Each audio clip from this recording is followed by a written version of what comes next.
No, Dr. Annapurna is also here. Great. Perfect.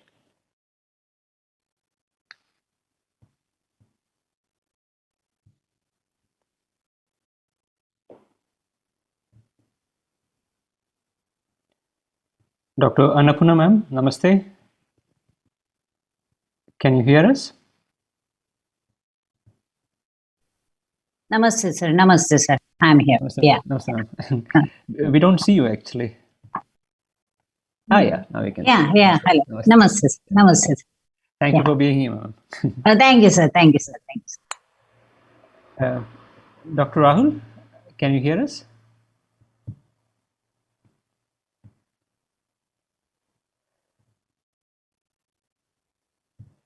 Namaste, doctor.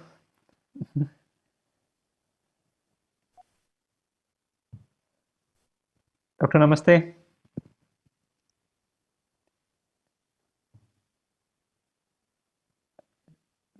Can you hear us, doctor?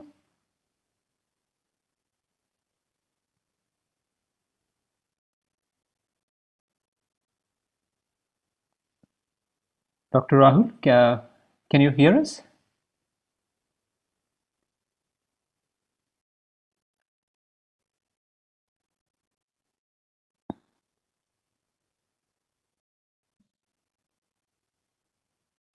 Ah, okay.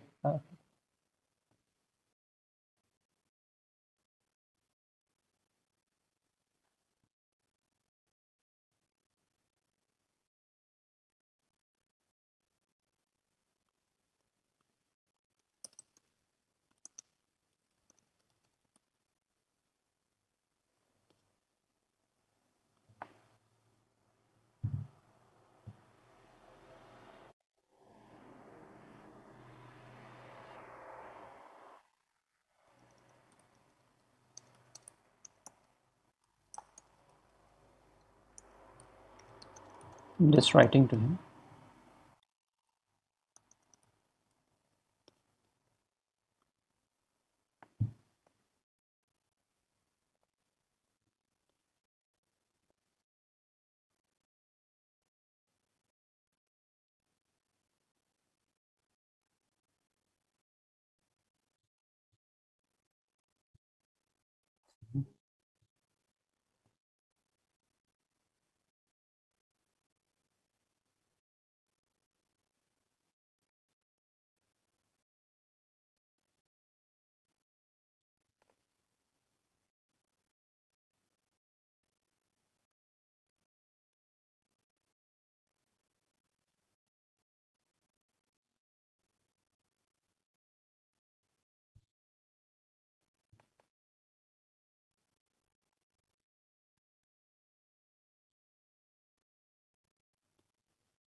Dr. Rahul, can you hear us?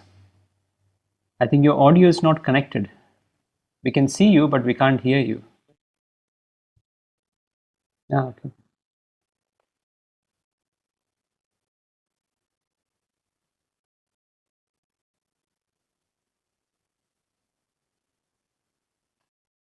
I think headphone, doctor, maybe if you take.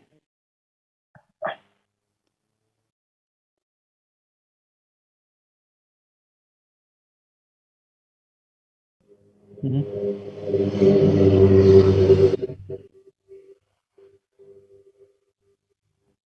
I just tell him, yeah. Mhm.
Yeah, he has logged out. He'll come back. So I think there was some connection problem with the Bluetooth. So He came let's back. hope this works.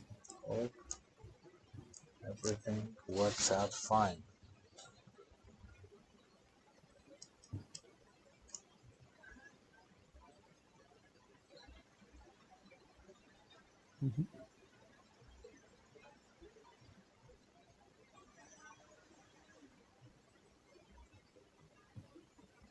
Probably same issue with the Bluetooth headset, I think.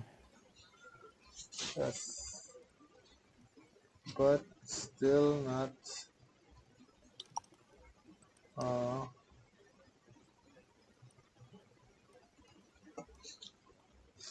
Maybe just without the headset. Mm-hmm.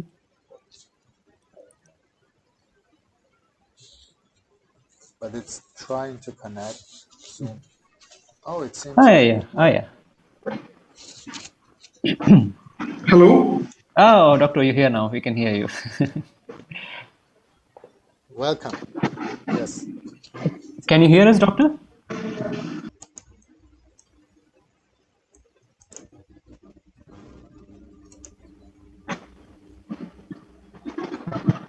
Hello, Dr. Vinay. Doctor, can you hear us? Yes. Now I can hear you. Okay. Namaste, doctor. Welcome. Welcome. Okay. Can you see me? We don't see you, doctor. I think your video is off. Oh, it's always some problem. That's why next time So we, we'll all invite you to Vienna. It will be much easier. no problem. Thank you.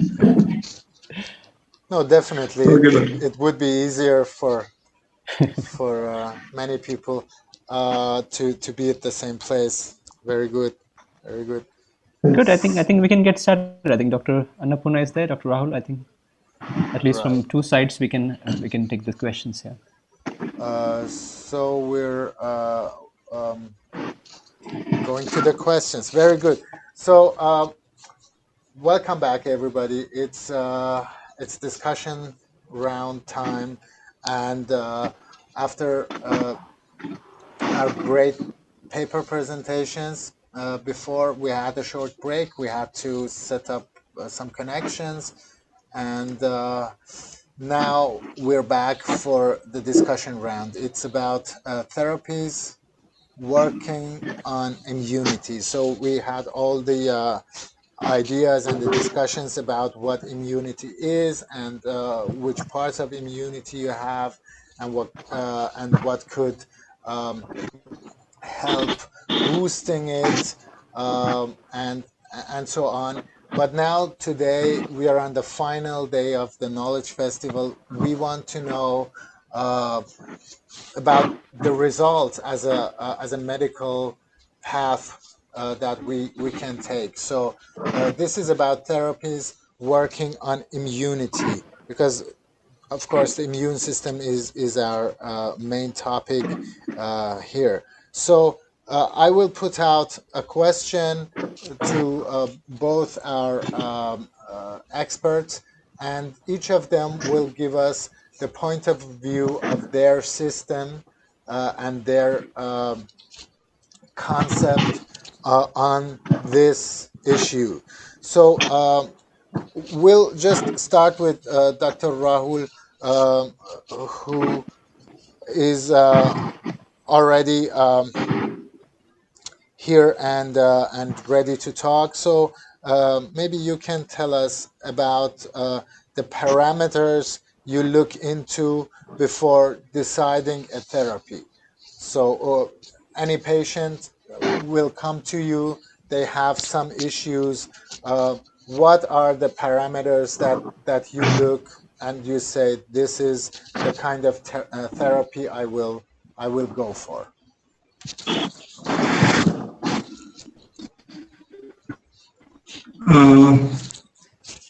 Thank you to all. Can you start? Yes. Can you come to the subject? Okay.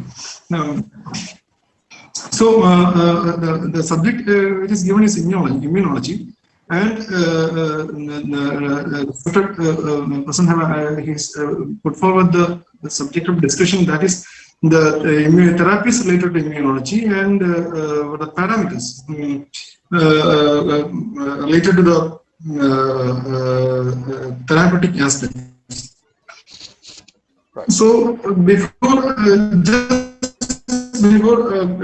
coming to the parameters that is to be considered by taking treatment, the subject might have discussed before how will we assess the immunological status of a person, or how will you evaluate the immunological disturbances based on purely Ayurvedic parameters or Ayurvedic point of view. So there are some 2-3 areas I will just go to, just touch to that area, then only I will be able to go to the parameters. First, how can we first evaluate the immunological status of a person or immunological disorders of a person according to Ayurvedic? We don't hear you. Yes, sorry that you cannot hear me. We can hear you, but it's crackling because it says the bandwidth is too low. That this is what for some reason. So that's why there might be some problem in the connection. I think network problem here. Probably because that is what Zoom is telling me. I hope we can. Maybe we can take off the video and try. Maybe I don't know if we can just hear you clearly. That is also fine. Yeah, maybe. So it's not clear. But it is a disturbing, I think. Is it? No, but if you but if you take away the video, if you just have the audio, then just turn off the camera. Maybe that helps us that the sound is better. Okay. That I will try. Yes, maybe that works better.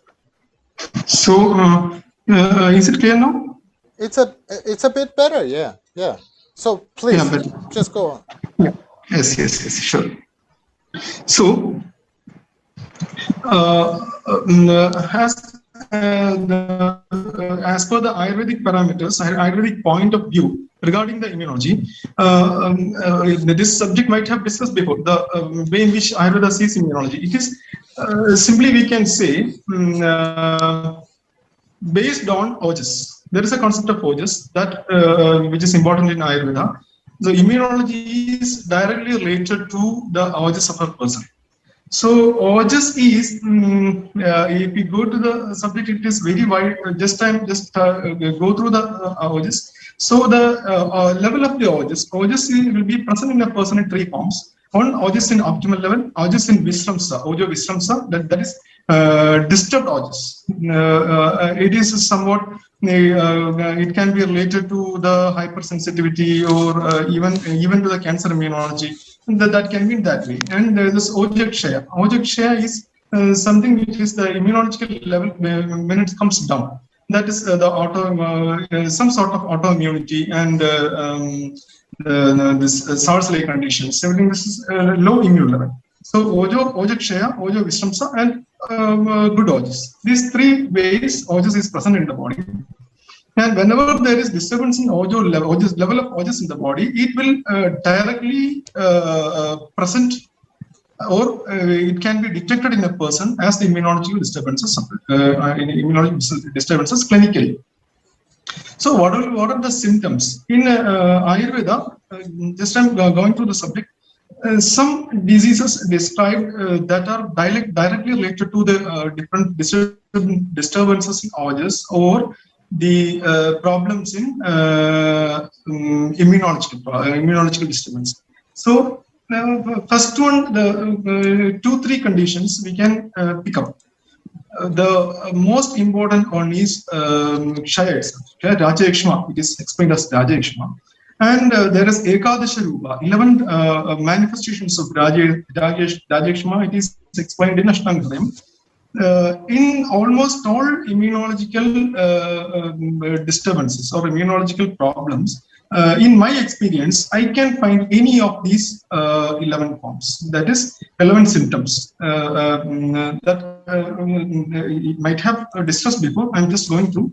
Penasa, Shwasa, Kasa, Amsa, Murtha, Suradijuariti, Urdham, Vidbheda Samshosha Vadaha, Chardischa Koshtagi, Tirekte Parshad Dosha, Sandhige Bhavadijara. So, Penasa will be there, Shwasa, Kasa, Amsa Murtha. Amsa Murtha Suradijuariti, Amsa Murtha Suradiju, Amsa Ruja, Murtha Ruja, Swararija. Though my pain in this these three problems will be there related to painful experience. The patient will present as pain. Amsa Shula, Murtha Shula, Swara Shula, Swara Ruja. Ruja Ariji. Ariji means area. This I need not go through the word by word meaning. I think. Swara Ruja Ariji Urdham. This happens in the urdham. When the ojas affects in the urdha area, or the immunological disturbance will be presentable in the upper area. Urdham with Bheda Samshosha Vada. With Bheda or Samshosha. These two things will, any of these two, either with Bheda or with Samshosha. Chardischa Koshtagi. When it is in the Koshta, it will be present as Chardi. And Tidyak Ste Pasha. Tidyak is present in Tidyak Gadi. Or Tidyak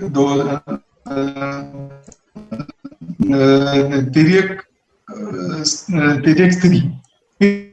It presents as Parsha Shula, and when it is manifest as Sandhi, it will Sandhige Bhavadijara. This Sandhige Bhavadijara is very, very important in immunological aspect because this Sandhige Bhavadijara, manifestations of the immunological disease or Kshaya in Sandhi is in another form manifested as Vadasham.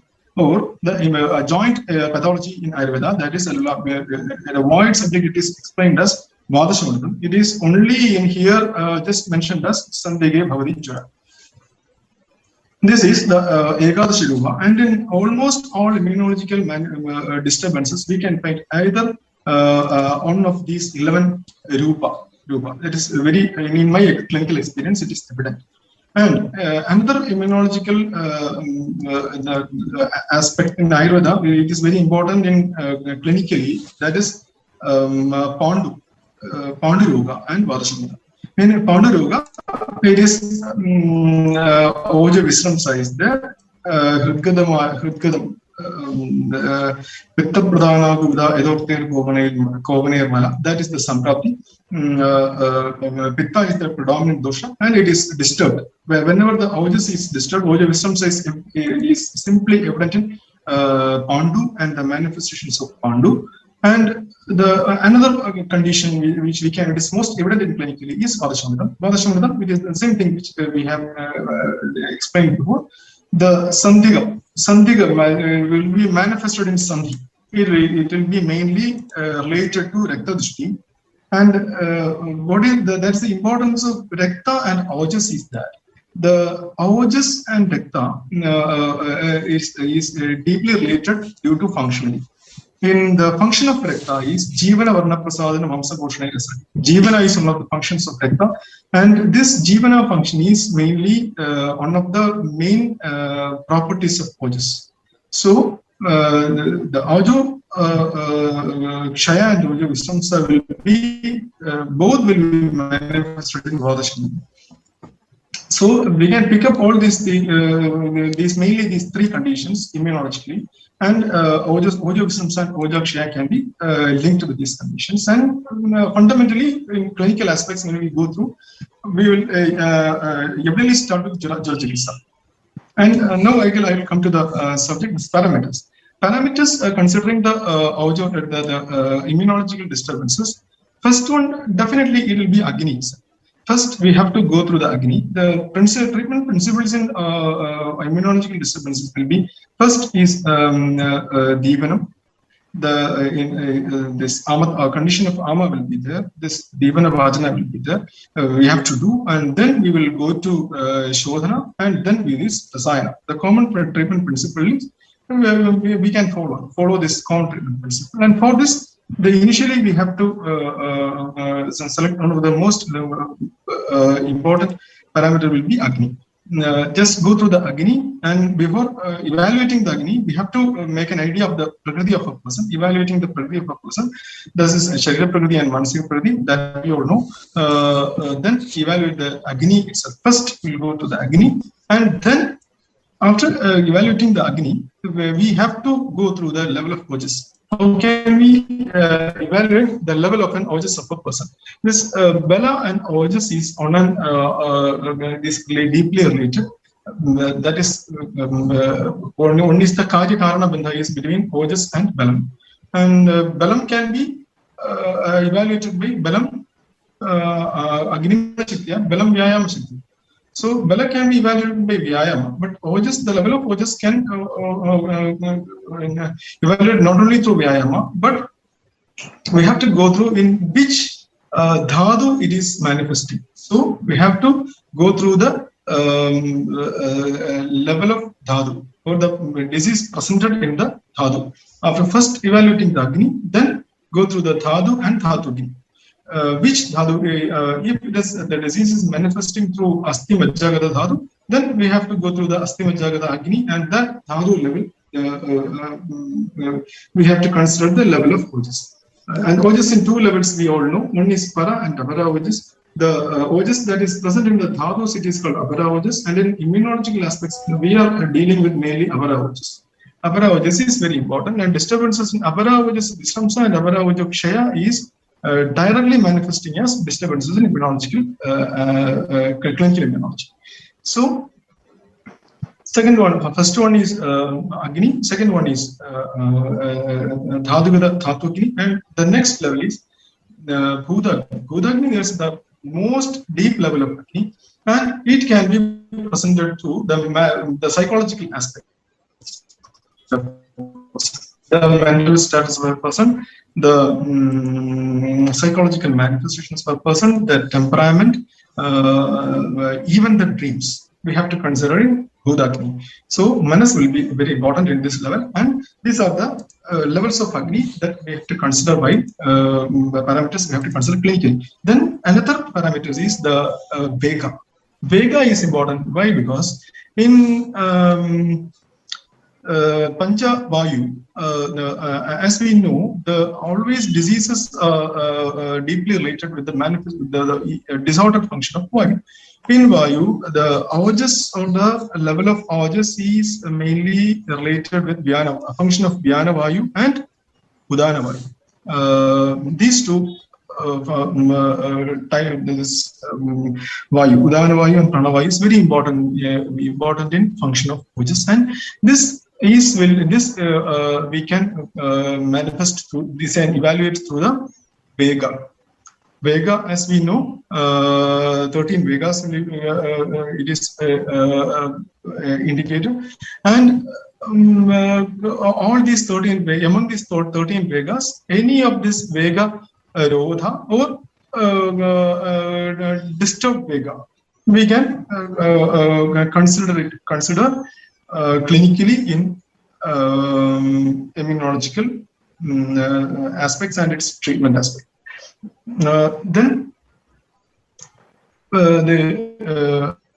after evaluating this Vega level, we can go next to the treatment aspect. So in treatment aspect also, selecting the treatment aspect also, we are going depending on this Vega itself. So first one is Agni, then it is Vega. First, before these two, we have to consider the Prakriti of a person and Sapta Prakriti and Sharira Prakriti of a person. So I think these are the main points regarding the clinical parameters. Yes, thank you very much. That was very very deep and clear and structured. Yes, over the week we had several papers and discussions where we got to know the concept of ojas and the agni, the digestive fire of the body, and the dhatus, and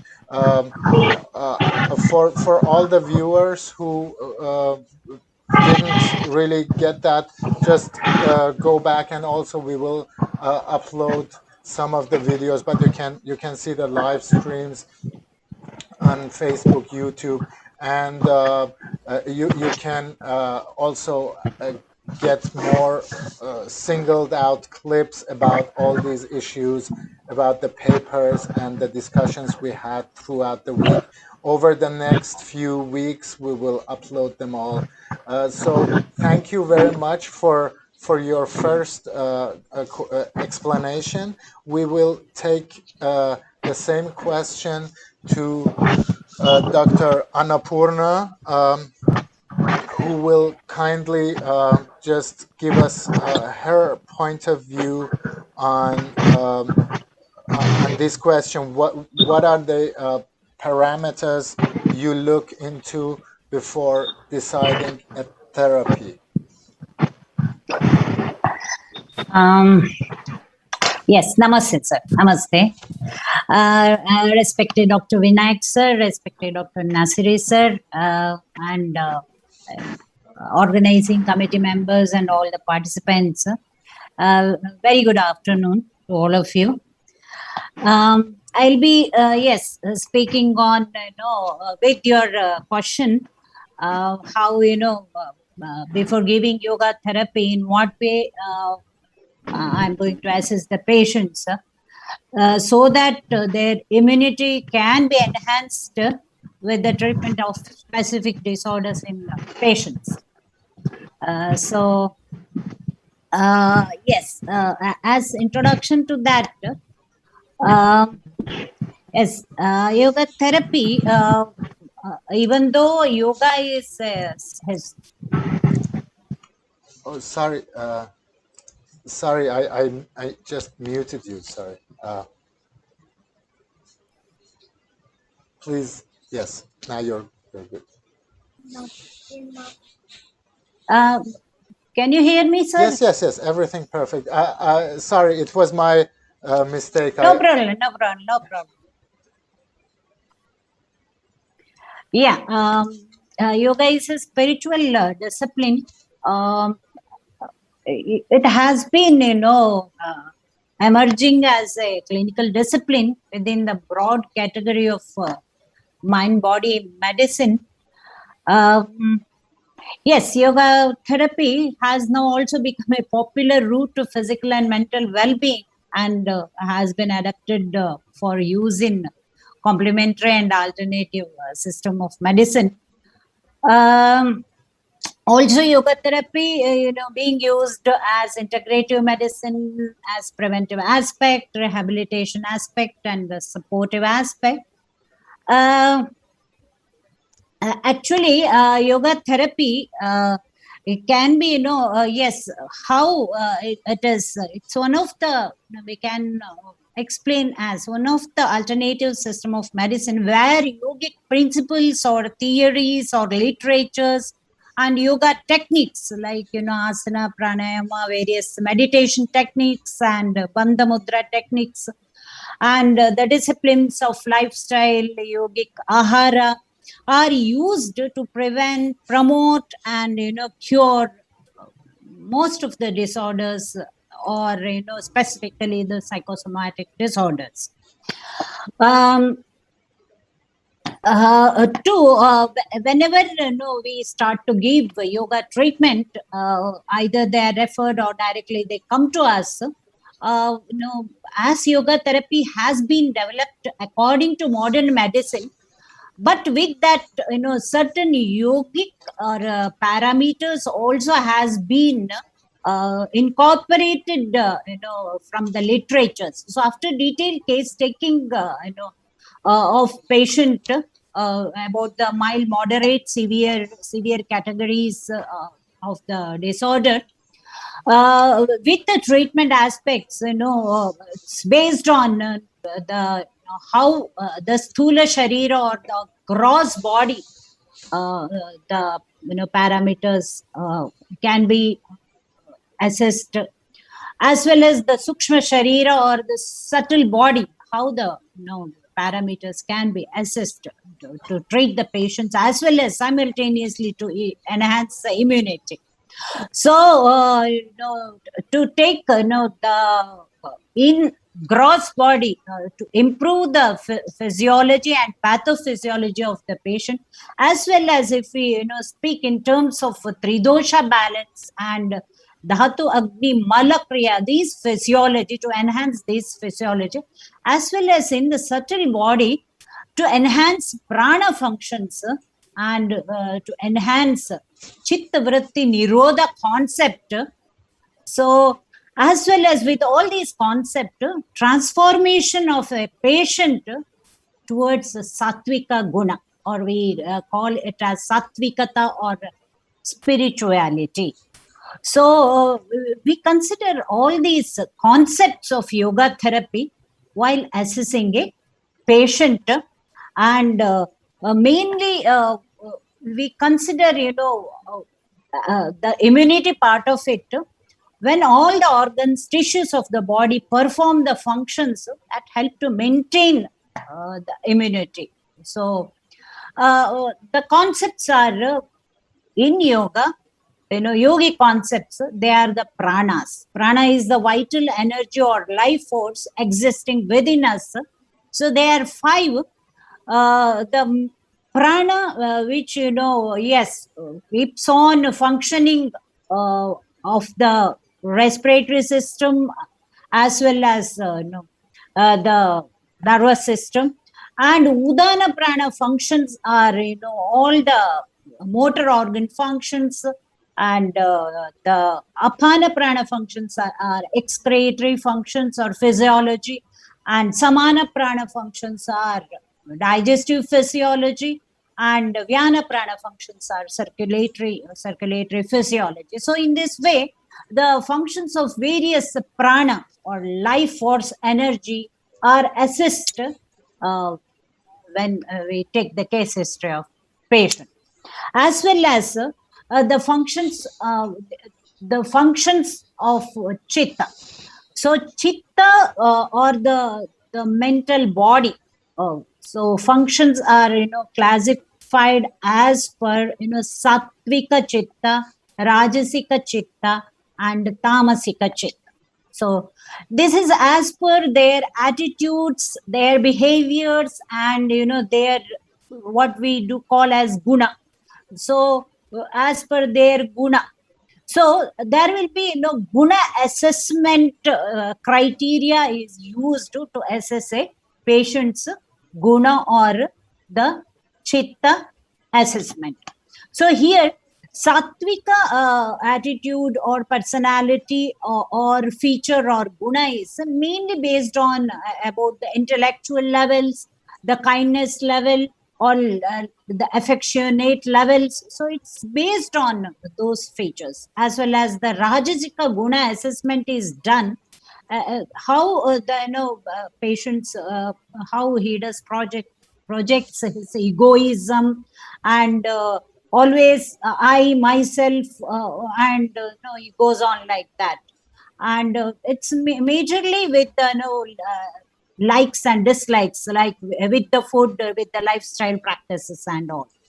And as well as the tamasika guna is almost the ignorance about the knowledge of disorder, knowledge of lifestyle practices, knowledge of healthy food, as well as so many other factors related to the knowledge. So this is called as guna assessment. So chitta functions are also assessed with the guna assessment. So guna assessment is mainly to assess the personality level also, as well as the symptoms of how the prana functions or physiology of prana, which are not in coordinately not going on, as well as the chitta functions with the basic levels or various modifications in the mind as per the sattvika, rajasika, and tamasika fluctuations.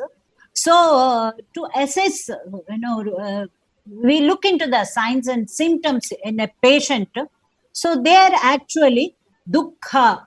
So patients are always presented with the dukkha. Dukkha means worried worried conditions about the disorder and about their stress levels. This stress level may be because of their disorder, or as well as the stress levels may be because of their other aspects, maybe their personal life related with the personal life, or their job stress, etc., etc. So dukkha is almost about their physical, pains, or their mental stress or worries. So this kind of, the signs and symptoms we would like to see. And Daurmanasya is, slightly beyond this. Whereas dukkha stands for pain in the body and the mind, in the form of, body, various signs and symptoms of the disorder in the mind, like stressful situations, like anxious, worried, depressed, and all.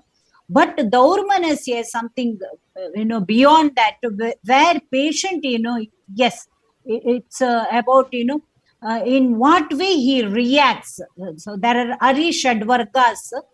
They are understood as Kama, Krodha, Moha, Lobha, Mada, Matsarya. So in what way he reacts with these, concepts. So Kama is having desire. Yes, more desires. Moha is delusion. Krodha is, yes, becoming angry with the, all the situations. Mada is, yes, it's about the ego projection. Matsarya is jealousy, and Lobha is greedy. So in what way he behaves, his behavior has been built up or with all this. So that can be assessed. So that is about Daurmanas, in what way his mind, mental setup, or the behavior has been built up as per the situations. And Angamejayatva, that is another sign and symptom where, the steadiness in the body has been, yes, imbalanced. Steadiness in the body means the sthirata of the body. So in his body, all the systems are, not properly functioning, efficiently. So this can be assessed through various parameters in terms of digestion, respiration, as well as, the excretory functions, endocrine, levels, blood parameters, etc., etc.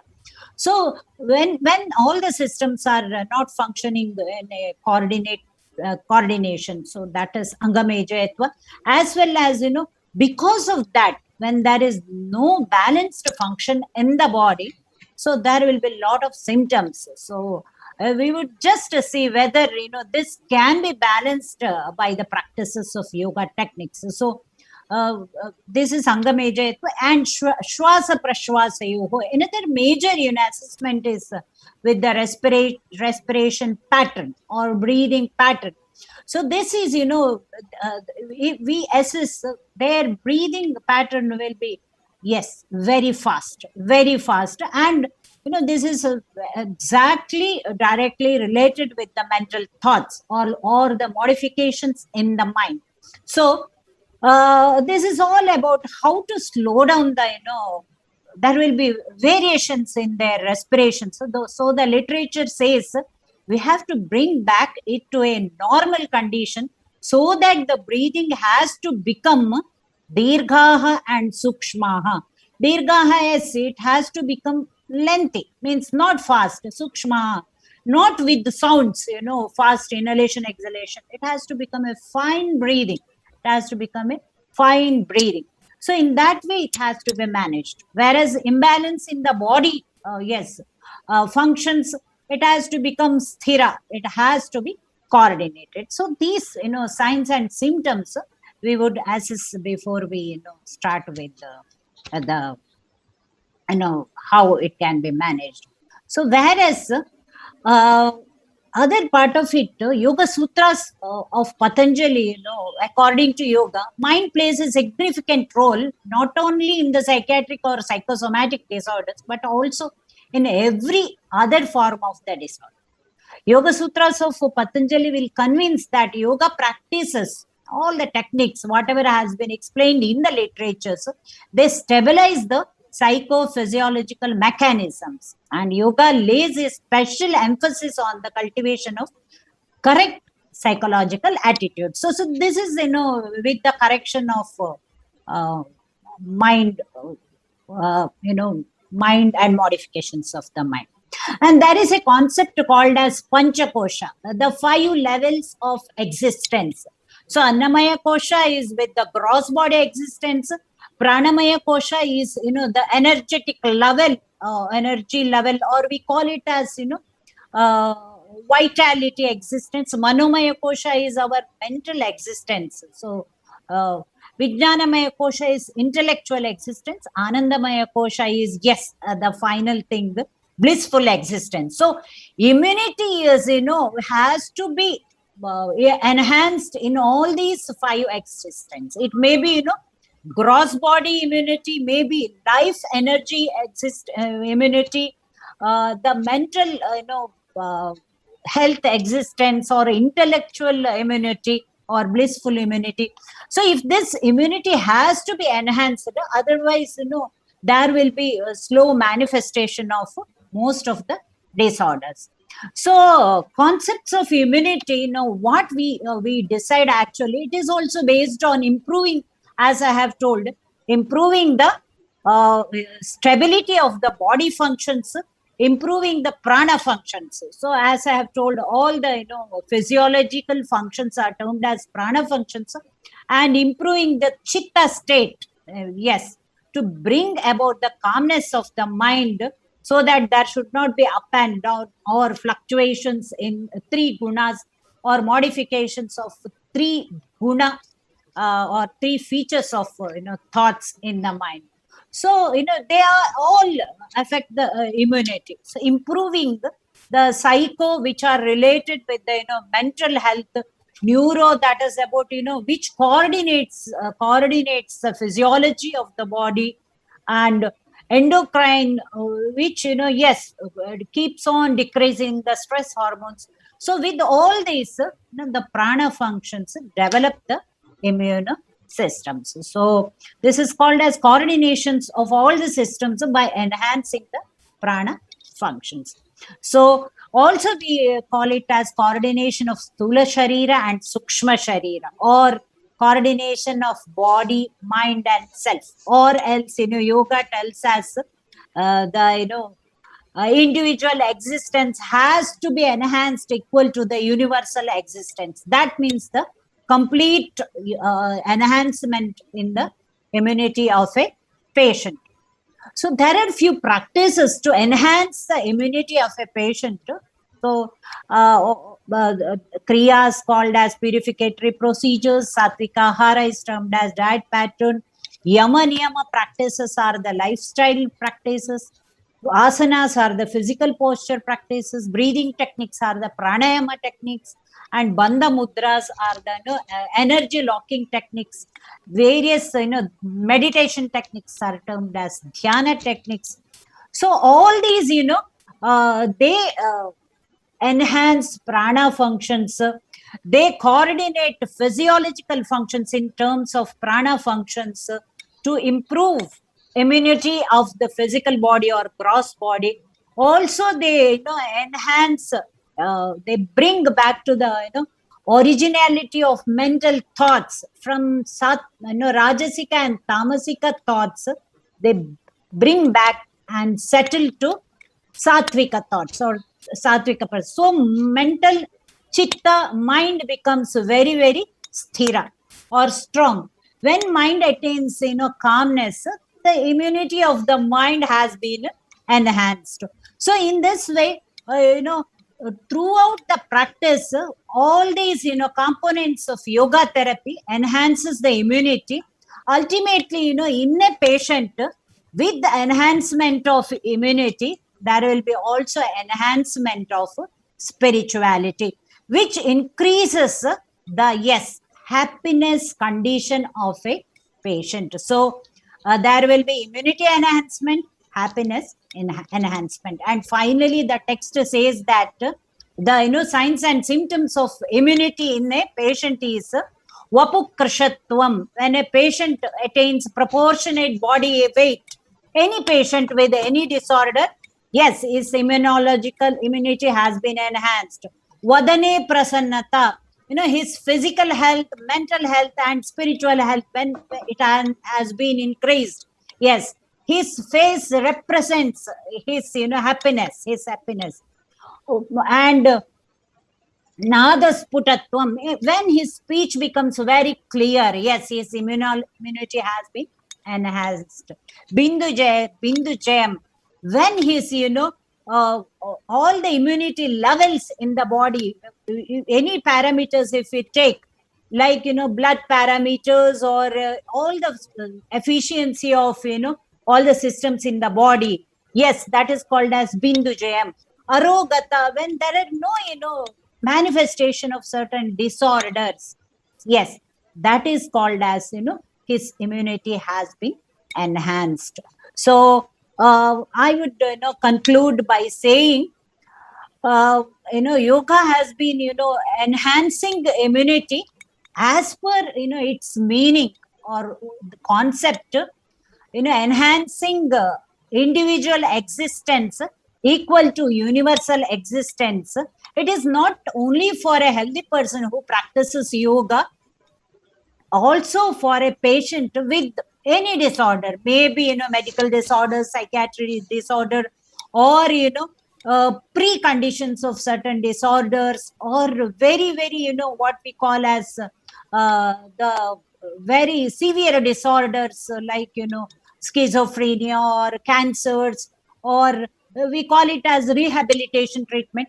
In those patients also, with the yoga therapy, the immunity for those specific disorders, in preventing, promoting, and curing those disorders, with that simultaneously, the immunity will be also enhanced. The spirituality of a patient is also enhanced. So by this conclusion, I would give my thanks to Dr. Vinayak sir, Dr. Nasiri sir, and all the committee members of organizing committee, as well as the participants. I give my thanks to to give me this opportunity to answer for the question, or to present my views about yoga therapy. How it, what are the parameters to assess immunity, as well as how it can be enhanced. So even though it is a vast subject to speak, but as on the OPD basis, whenever a patient comes with all these, few important parameters, we can assess the patient regarding gross body and subtle body, and we can enhance his immunity and spirituality with the treating, his specific disorder by the applications of various, yoga techniques or principles of yoga therapy. Yes. Thank you a lot. Thank you. No. Thank you very much. You, both of you gave us a really deep understanding, a deep look into the working of each system. Please let me just there is not much to add, but one or two little extra questions for especially our audience before going on. Please, I'm sorry. I dishonored my family by not being a doctor, so I cannot take the take your nice call there. Maybe my family just jumped up and they thought it happened, but I'm sorry. But thank you for putting me into that position. Aside from that, you told us about the yoga therapy And we see some real connections between yoga and Ayurveda. Of course, we have seen all through the week with all the papers. And one thing is that really is important to find a way to work with, is especially for, let's say, the Western audience, is now we are talking about the subtle body. We are talking about something, let's say, halfway spiritual, maybe spiritual not as a religious matter, but as a technology of other levels of life, let's say. But we would understand that in maybe you would go to a yogi, to your guru, who has a certain level of energy himself, or who has even some sort of enlightenment or self-realization, as it's called. So we give them a certain amount of knowledge on levels that we understand are not ours in that case. And also it is proven to us by daily experience of their lives and their capabilities. So and then you go to that yogi, and that yogi might tell you this is the kind of subtle body imbalance you have, and we might take that as something real. But on a, let's say, modern medical scientific level, is there a tool for yoga therapy, the way you are explaining it, to assess subtle? I mean, you were talking about breathing patterns and all, which is all very much understandable and very much in use also by modern medicine. But is there a hint to the subtle body experience someone is having at a certain time? How do you assess that? Which are the parameters that you go about with that? Just a short thing, maybe just for everybody to understand. How do they do that? So most probably I have explained it. How when there are fluctuations in the mental thoughts, see, subtle body is all about mind, egoism, and intellect. That we call it as buddhi, intellectual level. And all these are, yes, presented through our thoughts, chitta vrittis, or modifications in our mind. So when patient tells us about his mental condition, maybe emotional modifications, maybe intellectual modifications, so we understand about the what kind of modifications going through in his chitta, and they are classified into three. Sattvika is, yes, with intelligence and with kindness. Rajasika is with the projection of egoism, right, and strong likes and dislikes. Tamasika is very lethargical behavior, as well as it's with the ignorance about the food lifestyle pattern as well. But and sorry, yeah. But you are now talking to someone who is an egoist, who has issues. So how because they are not telling you, I have issues with my ego. They are not telling you I am maybe behaving in a stupid way. So how do you get to that? Yeah, actually, we get it because of their food pattern. They say that I can't eat that food. I like this kind of flavor. I can't give up, what junk food, or whatever I want, the same thing has to be prepared and I have to eat it. This is what some of the patients say. And some of the patients are, they are worried or stressed. If you ask the, reason, they would say why. So this is, their relation with their family members or with their boss or with their friends. So we can understand in what way their, that is what I have told, Arishad Vargas, their karma, that is desires, their, mother or their egoism and all working on. So when they are very calm person, then it becomes easy to assess them and easy to give treatment for them. But when they present their case history with all these fluctuations in the mind, we can understand that.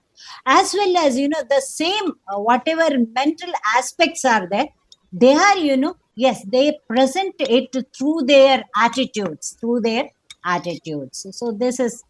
can be understood. Very good. No, that was.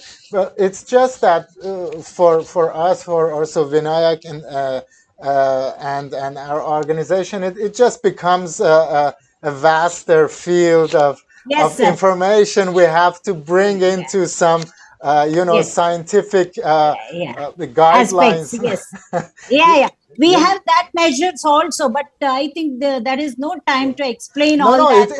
It's perfectly clear. I mean, it's understandable and it's also logical We have to do it like we that. have guna assessment and chittavritti assessment, formats with the physiological parameters, and yoga therapy is given to enhance or to improve a patient from his animal being to a divine being. That is called as spirituality enhancement in patient with immunity enhancement. So this is what a very vast subject. No, it's great. We just have to, because we're trying to bring the systems together to a certain protocol and guideline, and it's absolutely understandable. But no, thank you for that. Just a final extra to both of you.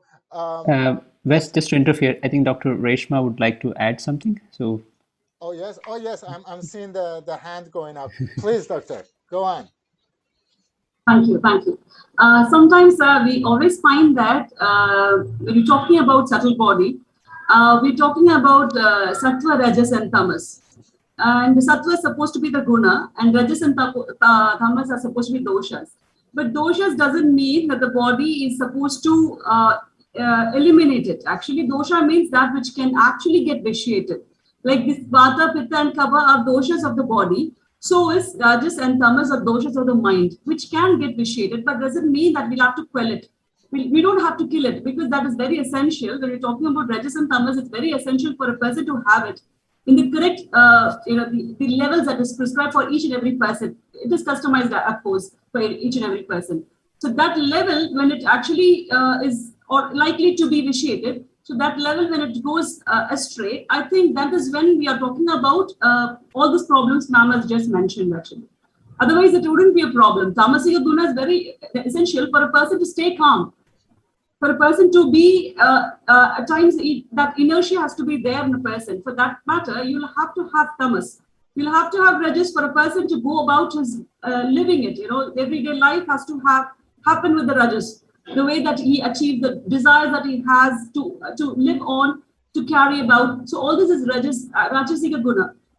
So that is essentials of the body, but again, it is the most likely ones that can go astray. For example, in almost all the the mental disorders that we see, that these two gunas that actually predominates. So that's a small thing that I want to say when we're talking about rajas and tamas. We always try to eliminate, try to keep it out of the context, because we find that it is actually absurd. I mean, in a sense, it's bad for the body. Of course, it is not. It has to be just balanced. No, thank you very much. We talked about it yesterday, that in the end, that the yoga therapy and also going on with the Siddha and the Ayurvedic point of view can very much be seen as you are not fighting a disease. You are kind of bringing the disease into your system. You are loving it to death, kind of, or at least you're loving the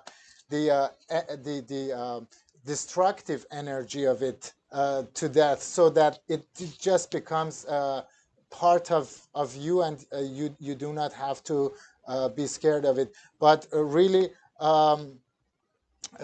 it's just something that, as you all know, as accomplished people in your fields, in your scientific fields also, the modern nowadays scientific protocols and baselines and guidelines of studies and research and treatments and so on are very very much towards, let's say, an AI mind. It's towards some robot and machine language to handle that, and at least we probably do not have those great machines to handle yoga and the Ayurvedic and Siddha knowledge that we are dealing with here. But let me just really get to one point, that especially for those people who are, those viewers who have just no idea of these systems, let's give them just a short answer on this. How long would it take for them?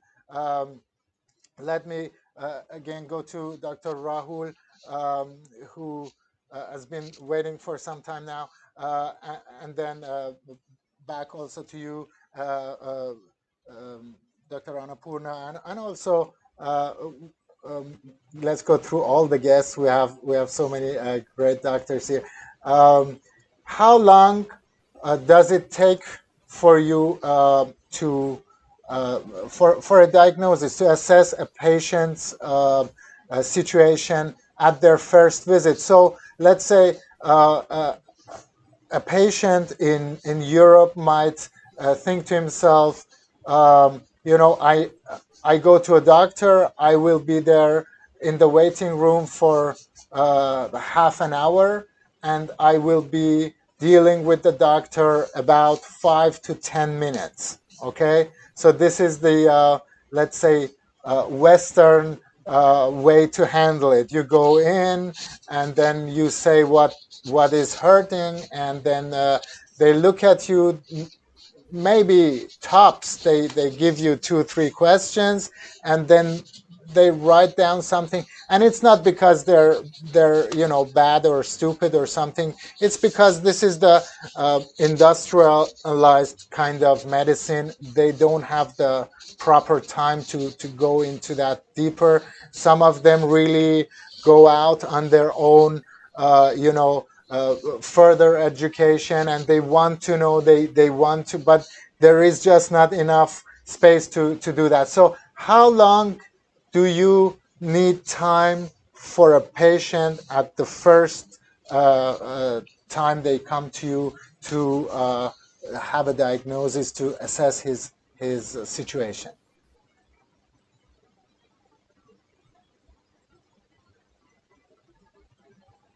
You're muted, sir, still.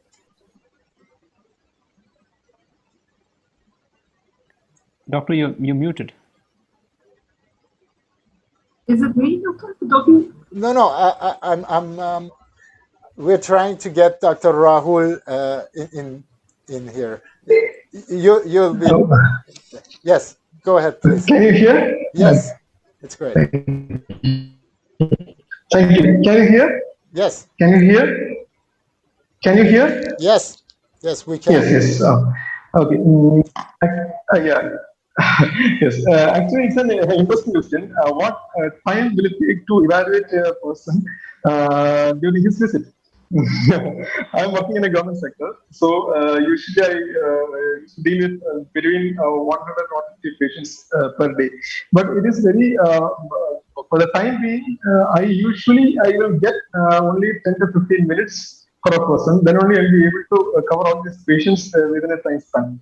But actually, where most of this 50% of these patients will be repeating, and they will be coming second visit or third visit. Whenever a patient comes with us in a first consultation, at least we need half an hour. At least we need half an hour to just get the essential points from him. To go to prescribe minimum first prescription we have to give for a person, we need at least half an hour. Usually it may take 1 hour or 45 minutes. Sometimes it will take that much long. But because before going to the disease condition of a person, we have many other things to ask. First, as I have explained before, first we have to assess the prakriti of a person, the constitution of a person. Then we have to go through the Agni. Then we have to go through the Dhadus, then Dhatagni, then Bhutagni, then Vega. Vega is very important. Vega. Then the Ama, condition of the Ama. Ama is related with the Agni itself. But these two things, then after assessing these 3 levels, we can we get only the fundamentals of a condition. Then we have to link it, these conditions with the Soto Vaigam, or the prime step in prescribing a medicine. Then only we will be able to start the treatment aspects. Actually, it's a thought process. It will take time. At least half an hour we need to first need to get the fundamental idea of it. I think so. Yes. Thank you. Thank you very much. So that's a bit more than you might have expected, but for all that we heard that is needed, it just sounds logical. It's just in Europe, it's almost unbelievable to go for an hour for a first diagnosis. So maybe Dr. Annapurna, you can give us a yoga therapy point of view on that. Yes, sir. Yes, namaste. So I'm working in a modern hospital. I'm also a Ayurvedic physician with post-graduation and PhD in yoga therapy. So most of the patients are referred to us from a modern hospital only. So already diagnosed patients, with their case history, we go through the case history. Then we do the assessments regarding the about the prana assessment format and triguna assessment format and certain formats of general health regarding general health. And we take time. Most of the patients come to yoga with their psychiatric problems, even though they are they have been diagnosed as medical disorder or having other orthopedic disorder also. But most of them, they keep on discussing about their psychiatric issues or anxiety issues, depression issues, so on.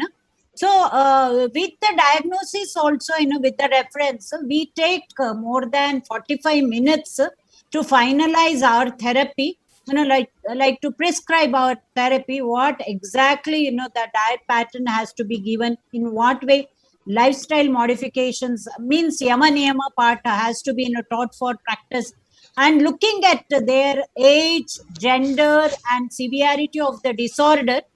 What group of asanas specifically to their disorder, what group of pranayamas, what kind of meditation techniques they can practice as per the mild, moderate, severity category or types of their disorders. So we take usually 45 minutes.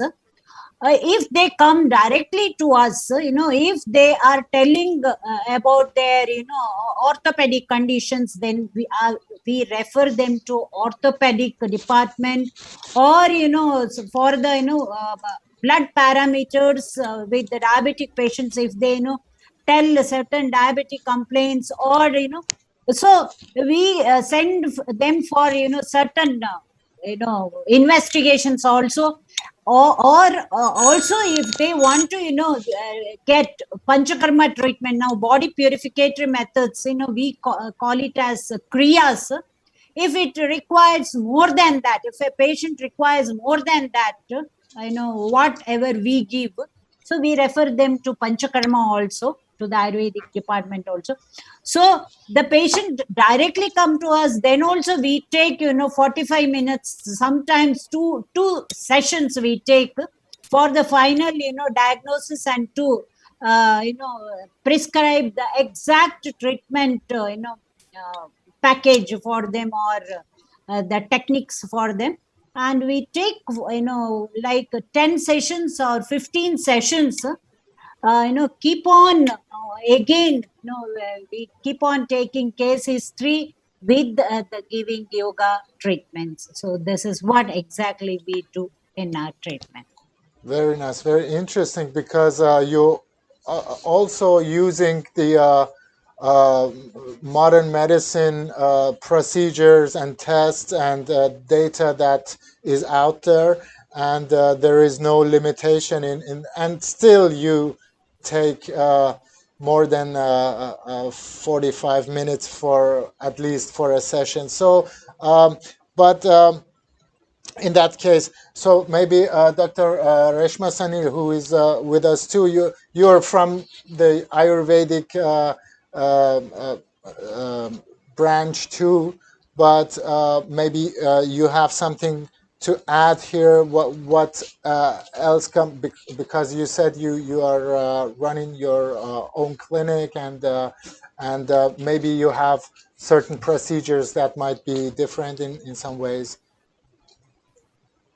As far as other clinics are concerned, the difference between Ayurveda and the modern aspect is that, most of the classical texts that we have need to be deciphered, because they all are Sanskrit terms which have nanarthas, that is, a lot of other meanings. For example, when I was reading through Pitta Jakasa, it gave me vomiting with blood. So vomiting with blood is actually present in many of the diseases that we learn in the medical dictionaries that is conventionally available today.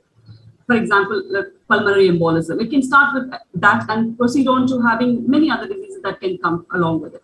So now this is actually the problem when we try to compare, like, as you said, a person in a modern clinic and the Ayurvedic clinic. So we do not have a direct reference. All we have in our hand is the classical text that we have. And now what are we trying to do is, the patient is unique. Every patient is unique in Ayurvedic scenario. But fortunately, our treatments are very wholesome. So if you miss out on one or two, it comes in handy. Your treatment comes in handy for you, because many of the treatments are basically, you will not go wrong, even if it, although it is not very precise. We will not go wrong, actually. The person will come and tell you. For example, I believe one of the patient, in fact, drank the oil, which was supposed to be an external applicant. Still, he was like happy with it. With such wonders have been happening in Ayurvedic field. So this is something which we all laughed about, rather.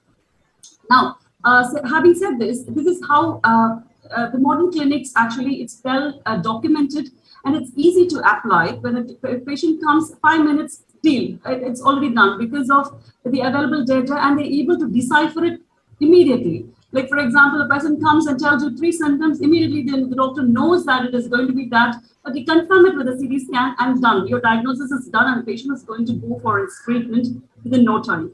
But and the treatments are supposed to be very, very specific. That is, you cannot miss out one tablet, even for dose is supposed not to be missed, actually, for serious cases. So this is very, very specific. But fortunately, as I said earlier, there's more wholesome, and it helps us to gather more information. Even on the course of the treatment, we can actually gather more information about the patient, even if you miss out on the initial setting. So this is what I would like to add on what our doctors had mentioned earlier.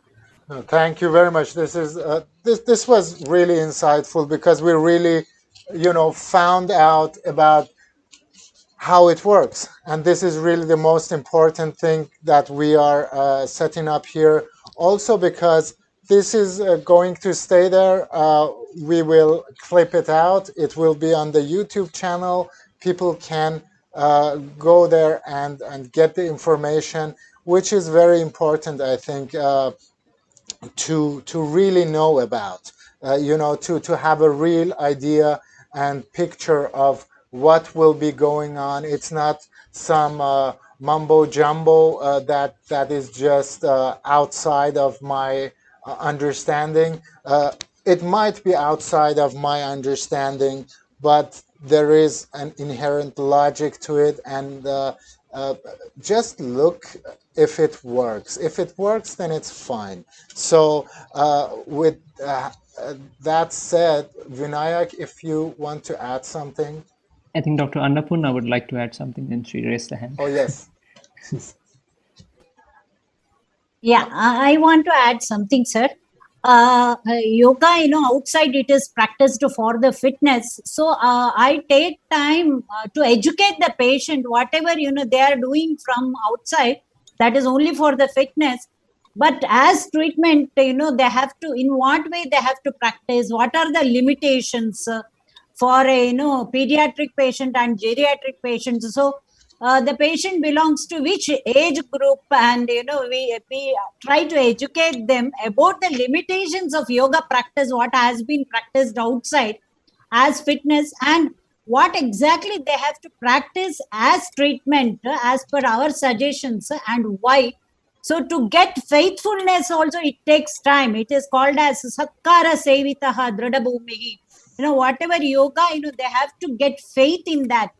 So to develop that faith, we have to educate them what is, the difference between yoga practice for the fitness or whatever health and all, but for, specific disorders, considering so many factors like maybe gender or severity of the disorder, which becomes very, very specific. And also we educate them to come for follow-ups. So it's a treatment, for lifelong, or for 3 months, 6 months, for 1 year, so on. Thank you. Thank you very much for that addition. It's really important to understand all these things, because really it's very easy from we call it modern. I also want to add that, but Ayurveda, just as yoga, are very modern, because this is not a religious point of view. This is not just stuck 5,000 years ago. It has been developing, it has been moving on, and the way I understand it, all the Ayurvedic doctors have been telling us that they are taking part in research alongside the modern medicine on a scientific protocol, etc. So this is an ongoing thing. So we are just calling it the modern medicine because the modern medicine sort of denies whatever has been before, and so that's the very specific thing about modern medicine, that it's modern, not especially working too well, maybe in cases working extremely well, extremely powerful, and therefore as we can see, Ayurveda, Siddha, Yoga, they are taking that into account.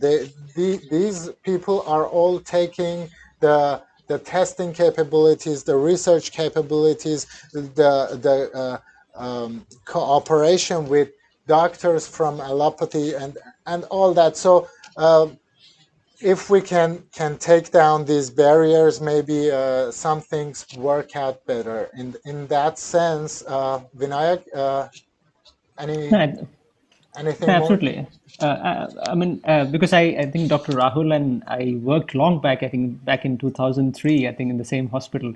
And I think the way of practice is actually, because when he says he sees 150 patients, one thing you have to understand that especially in Kerala, people, Ayurveda is part of their life. So you don't have to really explain to them what it is all about, So it makes it a bit easier. Like when I practice here, when I came here, now maybe I spend 2 hours per patient. So I can see maximum five people a day, So 10 hours is gone like that. But in 10 hours in India, I would probably have seen 100 patients, because of the difference of people knowing these things actually, So that thing is of course there, definitely, And also with the therapies, because yesterday we spoke about the medicines. the moment we say something, okay, this is good for immunity, and that increases immunity, people start taking it without any guidance. As I said, a lot of patients I get here who are taking vitamin D, zinc, selenium, ashwagandha, because they read it from here and there that it is good to improve your immunity. I think again with the same is with therapies also, because you hear these things are good for you, but I would again request our audience to please go to a professional, because it actually takes time to really find something that is very personalized for you, because Ayurveda is a personalized medicine, and also Siddha and yoga too, and it is not medicine oriented, first of all, because there are so many things that comes before medicine, because I think that is a basic difference also with the modern medicine, because if you go to modern medicine, immediately the thought process is, what can I give? I think as a practitioner, we see that that's the last thing we think about as medicine, what we can prescribe. There are so many aspects of diet, nutrition, lifestyle. So correction happens at those levels, and that requires little time to assess basically what kind of person you are and all those aspects to diagnose. So thank you very much, for putting all that input, and especially in today, Onam Day, you have taken time and been here. Please enjoy the sadhya. We will think about us when you do that, because we are missing it here definitely. So thank you very much to taking your time and being here. Yes, thank you to everybody. Thank you, Dr. And have a nice day. And for all our viewers, we will be back in about 1.5 hours for the second part of the day, for the finishing part of the First Knowledge Festival. So be here with us on the live stream or in the Zoom talk. And until then, have a nice day. Bye. Thank you. Bye. Namaste. Thank you.